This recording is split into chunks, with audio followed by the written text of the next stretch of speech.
అసమర్థుడి భార్య. పొయ్యిలో బూడిద ఎత్తివేస్తూ పాపా, ఇంటి ముందు కొంచెం ముగ్గు వేయమ్మా అని చెప్పింది కూతురితో సీతారామారావు భార్య. ఇంకా బాగా తెల్లవారలేదు. ఆలస్యమైతే వచ్చేపోయే జనం వల్ల వీలుండదని చీకటితోనే ఇంటి ముందు ఊడ్చి కల్లాపి జల్లి ముగ్గు వేయటం ఆమెకలవాటు. ఈ మధ్య మాసిన బట్టలు కట్టుకొని బయటికి వస్తే సీతారామారావు మండిపడ్డాడు. నా పరువు తీయటానికే ఈ పనులన్నీ చేస్తున్నావు అన్నాడు. అప్పటినుంచి ఆమెకు అటు తొంగి చూడటానికే భయంగా ఉంది. పాప ముగ్గుడబ్బ తీసుకుని బయటికి వెళ్ళింది. ఆమె పొయ్యిలో బూడిద చీపురు మీద పోసుకొని పెంటపోగు మీద పోసి వచ్చింది. పెంటపోగు పాపం పెరిగినట్లు పెరుగుతూ ఉంది. ఇంతలో పాలమనిషి వచ్చింది. చేతిలోని పాల చెంబు అందిస్తూ ఇవాళ డబ్బు ఇప్పిస్తారా అమ్మా అని అడిగింది. ఎంత అయింది వెంకమ్మ అని అడిగింది ఆమె. ఎంతవకేవమ్మా, ఇవాళతో 2 నెలలు పూర్తయినాయి. కిందటి నెల 19 రూపాయల 6 ఇవ్వాలి. ఈ నెల 17 రూపాయల 3 19, 17, 36. ఈ నెల 3 వెళ్ళి కిందటి నెల 6 పడితే 9 మొత్తం 36 రూపాయలు 9. ముందే కూతురుతో సమగ్రంగా విషయాలన్నీ చర్చించి రాకపోతే మాత్రం పాలమనిషి ఇంత తేలిగ్గా లెక్క తెలుపగలిగేది కాదు. 36 రూపాయల అనుకుంది మనస్సులో. నేనైనా చీటికి మాటికి అడిగేదాన్ని కాదు. పెద్దయ్య గారి టైం నుంచి పోస్తున్నా. అమ్మగారికి తెలుసుగాన సంగతి. ఇప్పుడు అవసరం వచ్చి అడుగుతున్నా. అమ్మాయి కాపురానికి వెళ్తుంది. ఇంట్లో పెద్ద ముండని ఉన్న తర్వాత దానికి ఇంత చీరగుడ్డ, రవికగుడ్డ అవి పెట్టకపోతే దాని ప్రాణం ఊసురోమంటుంది. ఆగిన దానివి ఎట్టాగో ఆగావు. ఇవాళ కూడా ఆగు వెంకమ్మ. వారింకా నిద్ర లేవలేదు. లేవగానే అడిగి తీసుకొని రేపు తప్పకుండా ఇస్తాను అంది ఆమె. సరేలే అమ్మా అని వెళ్ళిపోయింది వెంకమ్మ. వెంకమ్మ అడగ్గానే డబ్బు ఇవ్వలేకపోయినందుకు ఆమె మనసు చాలా నొచ్చుకుంది. పాపం ఎంత అవసరం ఉండి అడిగిందో. కూతురు కొత్తగా కాపురానికి వెళ్ళటమాయే. కానీ తను ఏం చేయగలదు? ఇంట్లో చిల్లిగవ్వ కూడా లేదు. ఆమె కళ్ళు చెమ్మగిల్లినాయి. ఆ ఊళ్ళో పంపులు లేవు. ఆ పేటలో బావుళ్లేవు. పంపు, బావి ఆ ఇంట్లోనే ఉన్నాయి. అందుకని తెల్లవారగట్ట నుంచి ఆ చుట్టుపక్కల వాళ్ళంతా నీళ్ళకి కడవల భుజాన పెట్టుకొని చీమల బారుకి మళ్ళీ వస్తుంటారు. ఆ ఇంటికి ఆడవాళ్లు కడవల భుజాన పెట్టుకుని బిత్తర చూపులు చూస్తూ భయం భయంగా అడుగులో అడుగు వేసుకుంటూ వస్తారు. ఒక పడుచు అమ్మాయి కడవ భుజాన పెట్టుకుని వాలిచూపులు చూస్తూ వస్తూ ఉంటే ఇంట్లో ఉండే ముసలిది కుండ భుజాన పెట్టుకుని ఆ పిల్లని కనిపెట్టి చూస్తూ వెనకాలే వస్తూ ఉంటుంది. మగవాళ్ళు మాత్రం 2 చేతుల్లో 2 బుంగలు పట్టుకొని ధనాధనమని అంగలు పంగలు వేసుకుంటూ వస్తుంటారు. ఎదురుపడ్డ పడుచు తొలగిపోతూ ముసిముసి నవ్వులు నవ్వుతుంది. వెనుకున్న ముసలిది, రామయ్య గారి లక్ష్మయ్య కాదటే, వాడికి తొలుగుతావెందుకు, నీకు అన్నవంటి వాడు అని ప్రమాదం లేని చుట్టరికం కలుపుతుంది. కానీ అప్పటికే కడవలో నీళ్లు చింది కడవ ఎత్తుకున్న భుజం ఒక పక్క రవిక తడిసి ఉంటాయి పడుచుకి. సీనయ్య నీళ్లకు వచ్చాడు. సీనయ్య నీళ్లకు రావటం చూసి, ఇవాళ కొంచెం ఇంట్లో నీళ్లు పోసినయ్య అంది ఆమె. ఆ పోస్తానమ్మా అన్నాడు సీనయ్య బావి ఒడ్డు ఎక్కుతూ. సీనయ్యది పల్నాటి సీమ. ఈ ఊరు ఎందుకు వచ్చావు సీనయ్య అని ఎవరైనా అడిగితే బతకడానికి అని వెతుక్కోకుండా జవాబు చెబుతాడు. లాగుడు బండి ఒకటి అద్దెకు తీసుకొని దానివల్ల పుట్టపోసుకుంటూ ఉంటాడు. 116 సంపాదించి స్వగ్రామం వెళ్ళి పెళ్లి చేసుకోవాలని అతని కోరిక. తీరిగ్గా ఉన్నప్పుడు ఆ పని ఈ పని చేసి పెట్టి కూర నార పెట్టించుకు వెళ్తుంటాడు. అతనికి వండి పెట్టేవాళ్ళు లేరు. ఇన్ని బియ్యం వండుకొని తింటూ ఉంటాడు. ఆమె వంట ఇల్లు శుభ్రం చేసి పొయ్యి రాజేసింది. సీనయ్య దొడ్లో గాబులో నీళ్లు పోస్తున్నాడు. పాప ముగ్గుడబ్బా చేతో పట్టుకొని వచ్చింది. వేశావా అమ్మా? ఆ, దొడ్లో కూడా వేసిరా, మా అమ్మ కదూ. వేశానే అంటే దొడ్లో, ఆ, గేట్లో, వాకిట్లో, సందువాకిట్లో, దొడ్లో అన్ని చోట్ల వేశాను. పిల్ల చెప్పించుకోకుండా పనులు చేస్తున్నందుకు తల్లి సంతోషం వేసింది. వెళ్ళమ్మా వెళ్ళు, కాసేపు చదువు. ఇంతలో కాఫీ కాస్తాను. కాఫీ తాగి బడికి వెళ్దువు గాని. దా మరి. బడికి వెళ్లే ముందు ఓ గంటసేపు తల్లితో పాఠాలు చెప్పించుకోవడం పిల్లకి అలవాటు. ఇవాళ నాకు తీరదమ్మా, నువ్వే చదువుకో. ఏముందిరి, రాత్రి చదువుకున్న పాఠాలేగా అంది తల్లి. కానీ చదువుకోవటం కోసం వెళ్ళటానికి బదులు తల్లి దగ్గరకు వచ్చి కూర్చొని, ఓ రోజు బడికి వెళ్ళకపోతే ఏమమ్మా అని అడిగింది పాప. వెళ్ళకపోతే చదువు ఎట్లా వస్తుంది? ఇక్కడుండి ఏం చేస్తావు? అంట్లు తోముతాను. నువ్వా? నాకు చేతవునే, తెల్లగా మెరిసిపోయేట్టు తోముతాను. రోజు నువ్వు తోముతుంటే చుట్టంలా ఏముంది, ఇంత పేడ తెచ్చుకొని ఇంత బూడిద వేసుకొని కూర్చుంటే మిలమిల మెరిసిపోతాయి. తల్లికి ఏదో జ్ఞాపకం వచ్చింది. విచారంగా పిల్లని దగ్గరికి తీసుకొని, నేనుండగా ఆ పని నీకెందుకమ్మా అంది. రాత్రి ఒంట్లో బాలేదంటివే. తల్లికి కళ్ళల్లో నీళ్లు తిరిగాయి. ఆమెకు ఒంట్లో బాగాలేని మాట నిజమే. కానీ అప్పుడే కూతుర్ని ఈ పనిలోకి దింపగలుగుతుందా? తాను చేస్తున్నది చాలదు. తల్లి మెదలకుండా కూర్చోటం వల్ల కూతురికి ధైర్యం వచ్చింది. నేను బడికి వెళ్ళనమ్మా. మేస్టారు గారు మాట్లాడితే జీతం అంటారు. నాన్నని అడిగితే కోప్పడతారు అంది. ఆ రోజు పిల్ల బడికి వెళ్ళలేదు. తల్లి బలవంతం పెట్టలేకపోయింది. కూతురు అంట్లు తోముతుంది.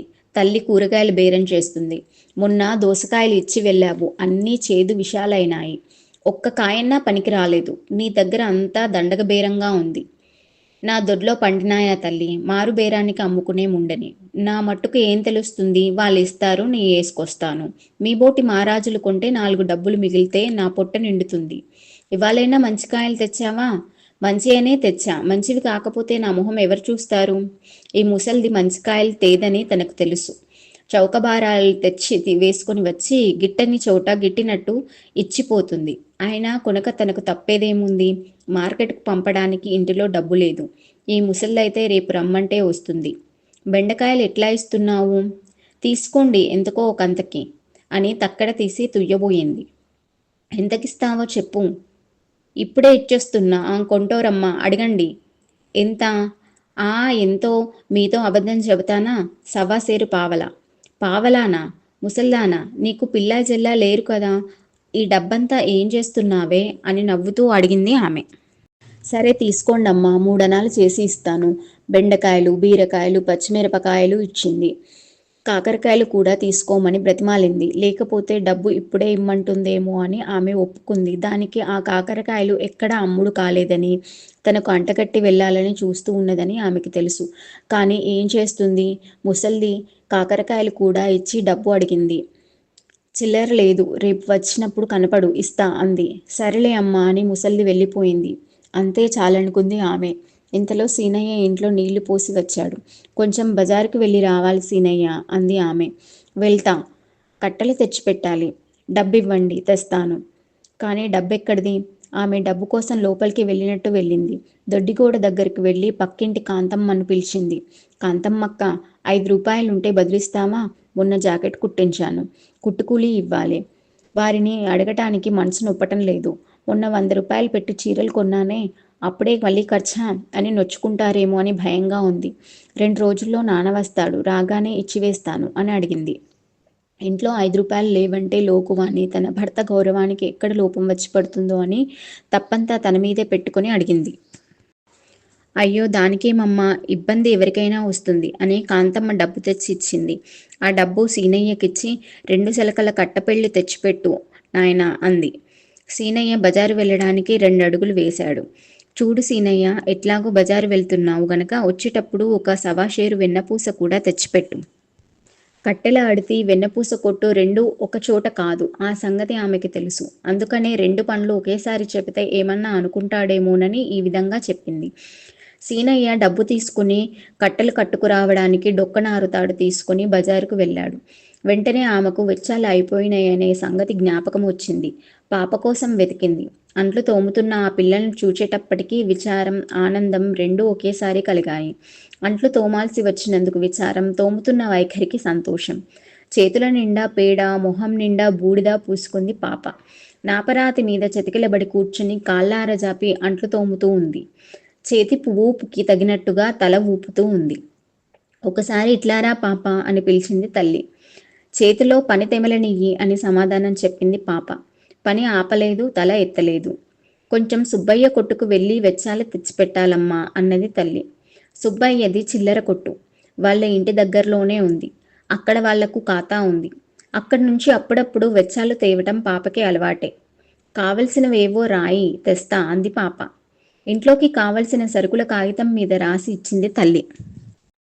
పెద్ద ఉల్లిపాయలు 1 వీసా, ఎండు మిరపకాయలు సవాషేరు, ధనియాలు 2 గిద్దలు, మిరియాలు అన, ఆవాలు అరణ, సన్లైట్ సోప్ 3 అణాలన్నర, మంచి నూనె అరవీస, కుంకుడుకాయలు 1 షేరు, లక్స్ సోపు 4 గణాలన్నర, చింతపండు అరవీస, కందిపప్పు 2 షేర్లు, పచ్చిశనగపప్పు బేడా అర్ధన్న.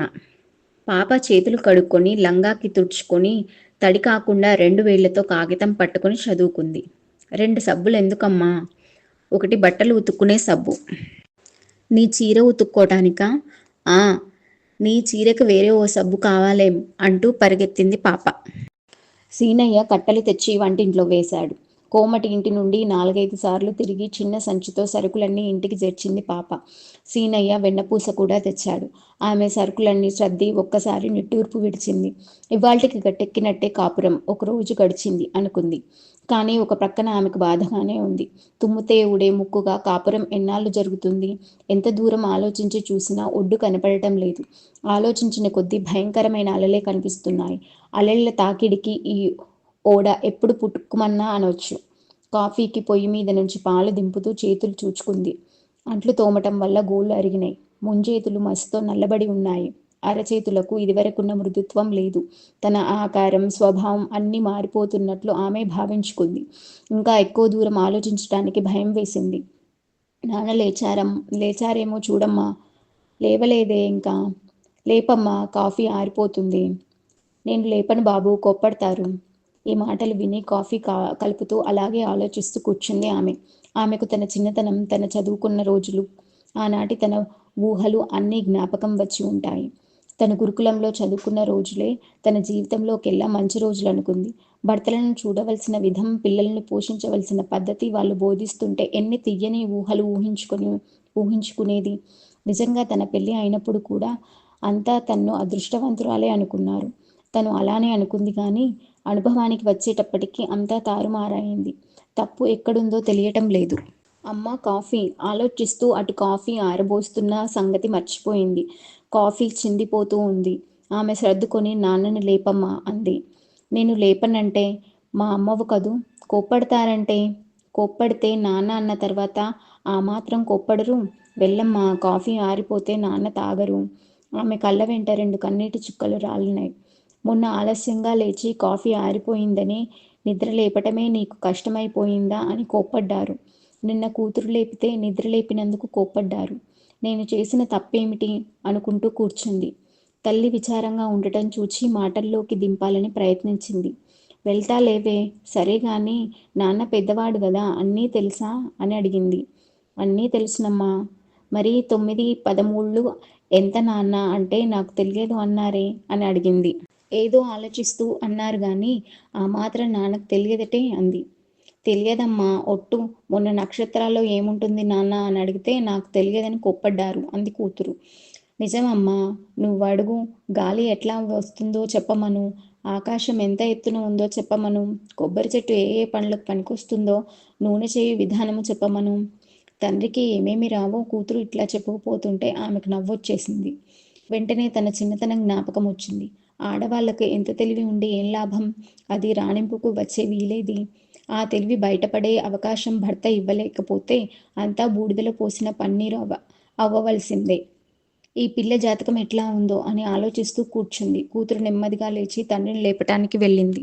సీతారామారావు గాజు గ్లాసులో తప్ప కాఫీ తాగడు. ఇంకే గ్లాస్తోనూ తాగినట్లు ఉండదని అంటాడు. అందుకని అతని కోసం ప్రత్యేకం ఒక గాజు గ్లాసు తెప్పించింది.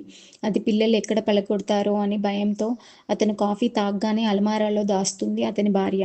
ఇప్పుడు ఆ గాజు గ్లాసు కోసం నెమ్మదిగా లేచింది అతని భార్య.